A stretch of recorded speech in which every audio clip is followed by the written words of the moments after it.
구독자 여러분 안녕하세요. 행운의 신사주 풍수입니다. 오늘은 부동산 투자를 언제 해야 할 것인지 또 부동산 경기가 언제 살아날지 이러한 부분에 대해서 한번 알아볼까 합니다. 일단 알아보기 전에 항상 제 영상을 시청해 주시고 댓글도 달아주시고 격려해 주시는 우리 구독자 여러분들이나 아니면 시청자 여러분들 진심으로 감사의 말씀드리고요. 여러분 모두 건강하시고 하시는 일 잘 되시고 항상 좋은 일만 가득하시기 바라겠습니다. 자, 제가 상담을 이제 풍수도 하고 또한 사주 상담을 합니다. 그러면 사주와 풍수의 좀 차이점은 뭐냐면 사주는 한 사람의 인생 행로에 있어서 언제쯤 어떤 시기에 어떤 일을 하면 좋을지 또 언제쯤 좋아질지 이동은 언제 하는 게 좋을지 또 간다면 어디로 갈지 또 거래, 부동산, 매매, 투자 이런 건 무엇을 할지 자식들은 어떨지 이런 문제를 주로 사주로 하면 상담을 하고요. 이제 근래에 들어서는 이제 부동산 언제 팔릴지 그리고 주식을 하고 싶은데 해도 되는지 아니면 코인을 해도 되는지 이런 부분에 대해서 많이 상담을 하십니다. 그리고 이제 풍수는 만약에 이사를 간다면 어디로 가야 되는지 또 현재 갖고 있는 집이나 아파트 아니면 건물을 이걸 좀 더 들고 가야 되는지 아니면 구운터에 맞는 건지 이제 이런 부분에 상담을 하시는데 또한 공통적인 게 있습니다. 뭐냐면 언제쯤 이 부동산 경기가 좋아질까요? 그렇다고 하면 지금 이자 내는 게 부담스럽고 이걸 좀 더 들고 가야 되는지 아니면 팔아야 되는지 지금 뭐 일부 오른다는 얘기도 있고 아니면 아직은 시기가 아니다라는 얘기가 있는데 자기 사주에 봐서 언제쯤 타이밍을 잡고서 팔아야 되는지 이런 걸 물어보시는데 일단 제가 생각하는 부분을 좀 몇 가지 말씀드리려고 합니다. 물론 전문가들 그러니까 부동산 전문가라든지 경제 전문가들이 보는 거하고 저는 좀 약간 다른 방향으로 볼 수 있습니다. 제 영상을 전에부터 몇 년 전서부터 보신 분들은 제가 이제 다른 분들하고 다르게 여러 가지 영상, 그러니까 정치적인 거나 경제적인 거나 또 사주 풍수 또 역사적인 아주 다양하게 제가 영상을 올려놓는 걸 알고 계실 겁니다. 제가 처음에 영상을 만들 때도 사주만 뭐 상담하려고 아니면 사주에 대해서만 아니면 풍수에 대해서만 하려고 한 게 아니었어요. 제 영상에 이제 그걸 뭐 대문이라고 하죠. 이제 소개 글에 보시면 저는 정치나 경제 이런 쪽에도 관심이 있어서 그것도 같이 알아보는 유튜브 사이트라고 제가 처음부터 올려놓은 게 있습니다. 혹시 그런 건 못 보셨겠지만 그러다 보니까 제가 이제 부동산이라는 사주 또 정치 뭐 여러 가지에 관심이 많은데 사실 부동산에 대해서 제가 풍수를 공부하고 연구하다 보니까 저한테 상당히 많이 물어보십니다. 그런데 제가 생각하는 거는 좀 전에 말씀드렸듯이 그냥 정치적으로 아니면 경제적으로 아니면 부동산 관점으로 이렇게 보시는 분들하고 좀 다르게 볼 수 있다는 점 미리 말씀드리고요. 그 점을 참고하시면서 보시면 좋을 것 같습니다. 그리고 또한 풍수라든지 사주 상담 이런 쪽에 관심이 있고 뭐 궁금하셔서 상담을 원하시는 분 여기 전화번호 나와 있고요. 아니면 사주나 풍수 뭐 역학에 대해서 요즘 이런 공부를 또 하고 싶으신 분 역시 연락 주시면 감사하겠습니다. 사실 전에 올 초에 제 친구 한 명이 저한테 부동산이 지금 이제 막 떨어지기 시작했을 때잖아요. 금리가 올라가고 떨어지고 그러는데 저보고 어떻게 생각하느냐 그래서 제가 사실 어떤 답을 내렸냐고 하면 이건 떨어지는 게 아니다. 제자리 찾아가는 거다. 그동안 아파트 값이 너무 과도하게 올랐기 때문에 최근 뭐 2, 3년 사이 많이 올랐다가 작년부터 금리가 올라가면서 떨어지기 시작한 거잖아요. 그래서 저는 이게 떨어지는 게 아니라고 했습니다. 제자리 찾아가는 거다. 너무 예를 들어서 34평이 과거에 뭐 한 4, 5억 하던 거 그런 것들이 막 10억, 15억씩 간다는 게 저는 비정상적으로 봤고요. 물론 수요가 있다고 하면 뭐 그거보다도 훨씬 더 비싸게 올라갈 수도 있겠죠.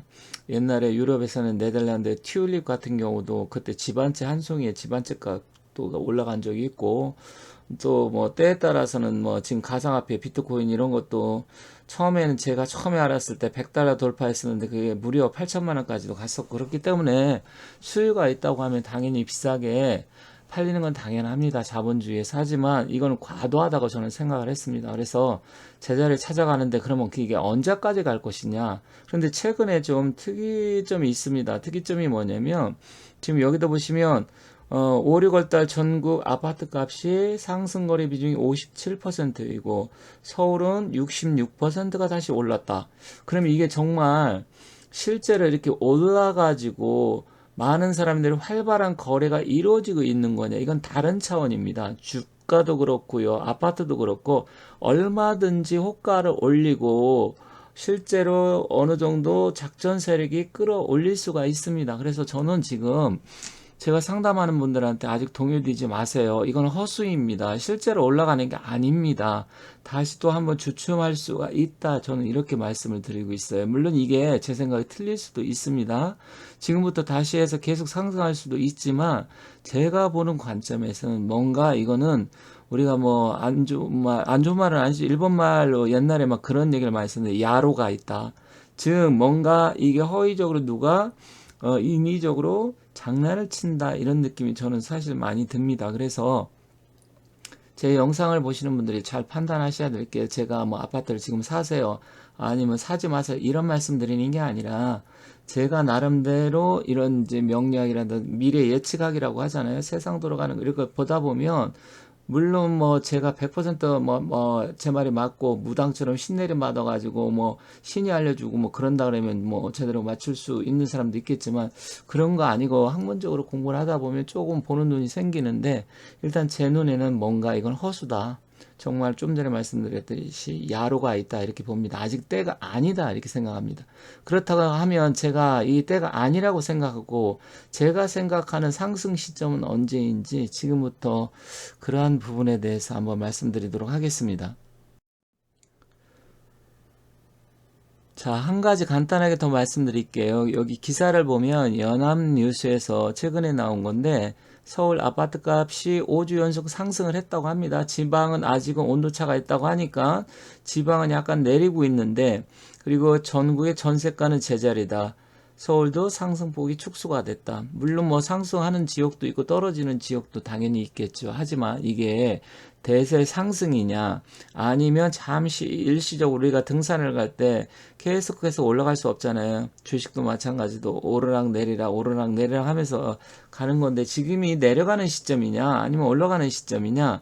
그런데 지금 올라간다고 생각하고 또 빚을 내서 분양을 받는다든지 아니면 뭐 경매를 받아서 산다든지 비싸게 금매가 나왔다고 샀는데 다시 떨어진다고 하면 상당히 곤란을 겪을 수 있잖아요. 그래서 그러한 부분이 있는데 일단 저는 어떻게 생각하는지 제가 생각하는 시점은 언제인지 말씀드리도록 하겠습니다. 몇 가지 제가 생각하는 이유가 있는데 상승 시점은 첫 번째로 우크라 전쟁이 끝나서 이 원자재 가격이 안정이 되고 또한 우크라뿐만 아니라 뭐 사우디라든지 이라크라든지 우리나라가 지금 전체적으로 지금 건설 그쪽 경기 또 해외 사업, 재건 사업 이런 게 본격화되는 시점이 지나야 됩니다. 그러면 우크라 전쟁이 언제쯤 끝날 것이냐? 지금 뭐 러시아의 프리고진이 러시아 모스크바로 진격하다가 이제 멈추고 다시 협상을 통해서 벨라루스로 지금 뭐 간다 이런 얘기가 나오고 있잖아요. 근데 이제 사실 러시아 같은 경우는 이제 전쟁을 지속할 수 있는 동력이 사실 많이 떨어졌습니다. 그렇기 때문에 저는 올 연말 안으로 끝나고 재건이 본격화되는 시점이 내년이라고 생각합니다. 그럼 재건 시작하자마자 부동산 경기가 살아나느냐 그게 아니고 원자재 가격이 지금 전쟁 때문에 많이 올랐잖아요. 그렇기 때문에 이 원자재 가격이 다시 안정화되는 시점이 내년 하반기 정도부터라고 생각을 합니다. 그래서 첫 번째로 전쟁이 끝나고 원자재 가격이 안정이 된 다음에 재건 사업이 본격화되는 그런 시점이다. 첫 번째로 이렇게 보고 있습니다. 자, 그럼 두 번째 보도록 할게요.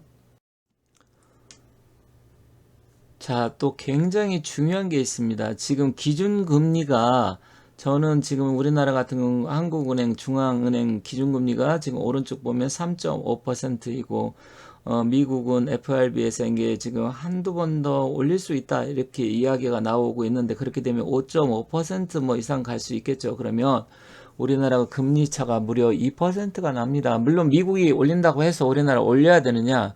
꼭 그런 건 아니에요. 뭐 옛날같이 과거처럼 금리 뭐 1% 차이 난다고 해서 우리 한국에 있는 외국인 투자 자금이 막 일시적으로 빠져나가고 그런 시대가 아닙니다. 왜냐면 물론 뭐 금리가 높으면 이제 자금이 규모가 큰 사람들은 뭐 0.5%, 1%가 어마어마하게 이자 차이가 있지만 지금 우리나라 같은 경우는 경제 상황이 앞으로 나아진다. 그러면 충분히 주식이나 채권으로 해서 이거 보전을 받을 수 있고 또 환율에 따라서 달라질 수 있기 때문에 일단 무조건 뭐 금리가 올라간다 해서 자금이 빠져나간다 이건 아닙니다. 물론 지금 차이가 1.75%입니다. 좀 많긴 합니다. 그런데 제가 작년에 금리 막 오를 때 1년 전에 제가 올린 영상 혹시 보신 분들 계신지 모르겠지만 저는 3.5%에서 3.75% 이상 우리나라 올리기 힘들다 제가 그때 말씀드린 영상이 있습니다. 혹시 찾아보신 분 계실지 모르겠지만 근데 제가 뭐 이걸 정확하게 쪽집게처럼 맞췄다 이런 말씀 드리는 게 아니라 우리나라 경제 상황이라든지 또 부동산 시장이라든지 여러 가지 놓고 봤을 때 저는 3.5% 이상 올리면 안 된다 생각을 했기 때문에 제가 그렇게 말씀드린 거고요. 미국 같은 경우도 사실 이제 5.5% 이상 올리기 힘듭니다. 그러면 금리가 다시 떨어져야 되는데 금리가 그럼 우리나라 한국은행 그 중앙은행이죠. 기준금리를 봤을 때 우리나라 같은 경우는 약 2.5% 이하로 떨어져야 합니다. 지금 3.5%니까 한 1% 이하로 떨어지는 시점부터 부동산 경기가 살아날 겁니다. 이건 당연한 겁니다. 왜 그러냐면 어차피 금리가 떨어지면 이자 부담이 줄어들게 되고 또 대출 금리가 떨어지다 보면 많은 사람들이 또 대출을 받아서 집을 산다든지 구매를 한다든지 이렇게 되잖아요. 그러면 시장에 수요가 증가하게 됩니다. 그래서 금리가 제일 중요하다. 지금은 금리 차이가 좀 심하긴 합니다. 하기 때문에 일단은 이게 2.5% 이하로 떨어져야 되는데 그러면 이게 시점이 언제냐? 저는 빠르면 내년 뭐 상반기 지나면서 하반기 넘어가는 시점이라고 보고요. 늦어도 내년 하반기에서 후년 초에는 이렇게 2.5% 이하로 떨어진다고 봅니다. 그래서 그때가 또 시점이다 이렇게 생각을 합니다. 세 번째는 부동산 관련 세금이 정말 많습니다. 그래서 종부세라든지 보유세라든지 아니면 뭐 양도소득세 또 여러 가지 기타 거기에 이제 잡다한 취등록세에서부터 세금이 너무 많습니다. 그러니까 사실 부동산 투기 세력들한테는 세금을 낮춘다고 하면 그 사람들한테 굉장히 좋아지는 거 아니냐 이렇게 또 반문하시는 분이 계실지 모르겠지만 일부 투기 세력은 뭐 우리나라뿐만 아니라 전 세계적으로 없을 수가 없습니다. 주식 시장도 보면 작전 세력이 있고요. 모든 부분에는 그런 사람들이 있는데 그 일부 때문에 그 일부를 잡기 위해서 그 일부를 잡아서 세금을 과도하게 먹이기 위해서 수많은 일반 서민들한테까지 과도하게 세금을 물고 있습니다. 그래서 이제 이 주택자도 뭐 3대 요건 중 하나만 갖추면 종부세 돌려받는다. 이제 과거에 문재인 정부 시절에는 굉장히 이런 부분에 과도하게 부동산 정책을 폈는데 지금 윤석열 정부 들어와서는 실제로 크게 부동산 정책을 피는 건 없어요. 워낙 뭐 부동산 경기가 지금 안 좋은 것도 있지만 실질적으로는 시장이 맡기면서 어느 정도 정부에서 할 일은 이제 세금을 좀 낮춰주는 겁니다. 금리야 사실 전 세계적으로 이렇게 맞물려 돌아가는 거기 때문에 우리나라만 과도하게 낮출 수는 없지만 세금은 우리나라 정부에서 아니면 세금을 물론 이게 이제 국회에서 세법을 좀 개정을 해야 되는 그러한 문제가 있습니다.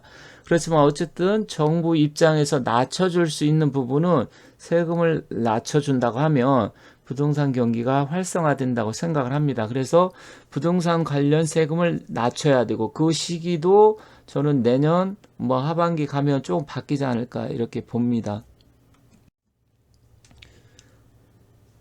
자, 네 번째도 굉장히 중요합니다.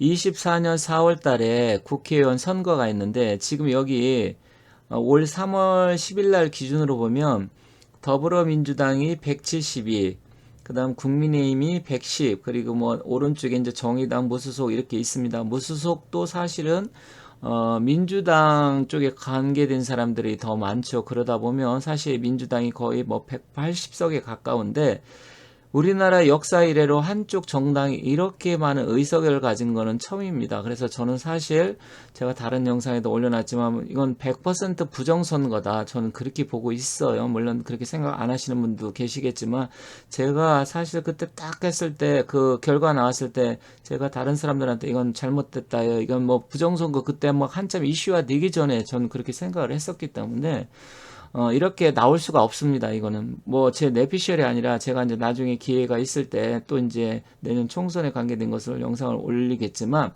일단 그건 다음에 이야기하고요. 여기서 지금 과도하게 민주당 쪽에 쏠려 있는 이 의석수의 균형이 맞춰져야 됩니다. 왜 그러냐면 부동산 관련 세금 앞에서도 말씀드렸지만 이 세금이 지금 너무 과도하기 때문에 부동산 세법을 개정을 해야 되는데 이건 국회를 통과를 해야 되는 문제가 있습니다. 그렇기 때문에 24년 국회의원 선거에서 저는 이제 민주당이 많이 얻어야 130석에서 145석 사이라 이렇게 생각합니다. 지금보다도 거의 뭐 40석 이상이 저는 날아간다 이렇게 생각을 하고 있는데 그렇게 되면 이제 국민의힘하고 어느 정도 밸런스가 맞게 됩니다. 그렇게 되면 이슈에 따라서 이제 법을 충분히 개정할 수가 있기 때문에 그때 아마 달라진다. 그리고 사람들의 심리도 내년 선거 이후 많이 달라질 것이다. 이렇게 생각을 합니다. 그래서 그러한 부분이 있기 때문에 결국은 선거가 내년 4월 10일 날 있는데 이게 또 지나야 된다. 결국 올해는 힘들다는 얘기가 되겠죠. 그래서 이러한 부분도 굉장히 중요합니다. 모르시는 분들은 뭐 국회의원하고 무슨 상관이야? 부동산 경기가 이렇게 생각하실 수 있는데 이 사람들이 법을 만들고 모든 것을 다 좌지우지하기 때문에 이거에 따라서도 상당한 영향을 받습니다. 그래서 이러한 부분이 있기 때문에 이 과도하게 한쪽으로 쏠려 있는 이게 우리나라 국민들을 위해서도 절대로 좋은 게 아닙니다. 이게 견제와 균형이 되고 서로 밸런스가 맞아야 되는데 이렇게 한쪽으로 기울어져 버리면 마음대로 할 수 있고 더군다나 민주당 같은 경우는 실질적으로 경제 활성화 그런 쪽보다는 뭐 분배 쪽으로 사실 분배 쪽으로 많이 쏠려 있는 게 사실이잖아요. 그래서 경제 성장은 뒷전이고 어떻게든 이걸 서로 나눠 먹기 위해서 그렇게 생각하는 사람들이 많기 때문에 물론 뭐 민주당 내에서도 합리적이고 또 국가를 생각하고 국민을 생각하시는 분들이 많이 계시겠지만 일단은 현재 상황으로 볼 때는 이거는 비정상적이다. 그래서 이게 밸런스가 맞아야 된다. 그 이후 시점에 또 달라질 것이다. 저는 이렇게 생각을 하고 있습니다. 자, 제가 마지막으로 생각하는 게 또 한 가지 있습니다. 여기 보시면 경기 침체 때문에 못 버티고 부동산 중개소 줄폐업한다. 제가 이제 풍수도 하고 뭐 사주 상담도 하다 보면 공인중개사분들 또 분양일 하시는 분들 저하고 상담을 많이 하시는데 공통적으로 굉장히 힘들고 어렵다고 합니다. 물론 일부 잘 되시는 분들도 계시겠지만 여기 보면 중개소 줄폐업 한다 이렇게 나왔잖아요. 주식도 마찬가지예요. 옛날에 주식 격언에 아줌마들이 아니면 애엄마가 아이를 얻고 객장에 나타나고 또 나이 드신 분들이 다 객장에 나타나고 막 진짜 주식 할 만한 사람이 아닌 것 같은 사람들이 주식시장에 나타나고 객장에 나타나면 그때 하락 신호다. 그리고 많은 사람이 이제 곡소리 나가서 그 사람들이 안 보이면 상승 신호다. 그런 이야기가 있었잖아요. 그런데 지금 부동산 중개소가 줄폐업한다. 이게 조금 더 가야 됩니다. 그분들한테는 죄송하지만 이제는 폐업할 사람은 폐업하고 또 부동산 중개소가 사실 너무 많기도 하지만 실제로 월세도 못 내고 버티는 사람들도 많고 그래서 이런 게 어느 정도 정리가 되는 시점 그 이후서부터 다시 부동산 경기가 활성화됩니다. 그렇기 때문에 이런 부분인데 그러면 언제냐 그 시기가 저는 2025년 상반기 그러니까 지금으로부터 한 1년 6개월 정도 길면 2년 정도 남았죠.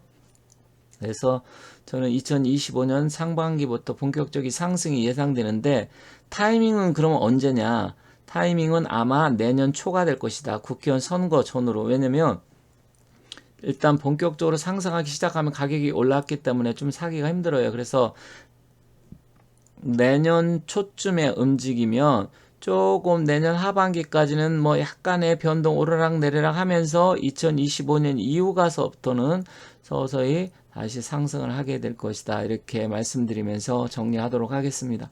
다만 제가 말씀드리는 게 앞서 말씀드렸듯이 일단 부동산 전문가들하고 좀 보는 시각이 다를 수 있습니다. 물론 저도 여러 가지 데이터나 자료를 통해서 나름대로 판단을 내리고 또 최종적으로 결정을 하는데, 일단은 이런 상황, 이런 상황에 따라서 이게 하나하나 맞물려서 이게 제대로 시너지 효과를 내면서 서로 이런 부분이 다 하나하나씩 좋게 상승이 되고 이 결과가 좋게 나타나기 시작하는 그 시점에는 이제 상승을 하게 된다. 물론 이거 외에도 몇 가지가 더 있지만 뭐 전부 다 말씀드릴 수는 없어요. 그래서 큰 틀에서 가장 중요한 포인트만 말씀드렸다는 점 참고하시면서, 혹시 제 얘기를 듣고 참고하실 분은 참고하시면 좋겠습니다. 자, 이렇게 해서 부동산 상승 시점에 대해서까지 알아봤습니다. 여기 낡은 아파트가 있는데요. 제가 이제 풍수적으로 30년 이상 된 낡은 집에 살면 안 되는 이유 말씀드렸는데, 또 댓글 잠깐 보니까 어떤 분이 15년 동안 잘 살고 있고 걱정 없다. 제가 말씀드리는 것은 모두 다 그렇다고 하는 게 아니라, 그러니까 영상을 제가 말씀드리면 좀 잘 천천히 들으시면서 이해를 하셨으면 좋겠어요. 일단 모두 다 그렇다는 게 아니라 상황에 따라 약간 다를 수는 있지만, 일단 제가 말씀드린 건 낡은 집, 최소한 30년 이상 됐고 잘 관리가 안 됐고 했을 때 문제가 되고, 조금 오래된 집이면 뭐 이제 여러 가지 관리를 잘하고 리뉴얼을 한다든지 그렇게 해서 좀 분위기 변화를 주는 게 낫겠다, 이런 식으로 말씀드린 겁니다. 그러니까 오해하지 마시고요. 다시 좀 이해가 안 가시는 분은 이 영상을 천천히 다시 한번 잘 봐주시면 좋겠습니다. 지금까지 긴 영상을 시청해 주셔서 대단히 감사합니다. 저는 다른 영상을 갖고 다시 찾아뵙도록 하겠습니다.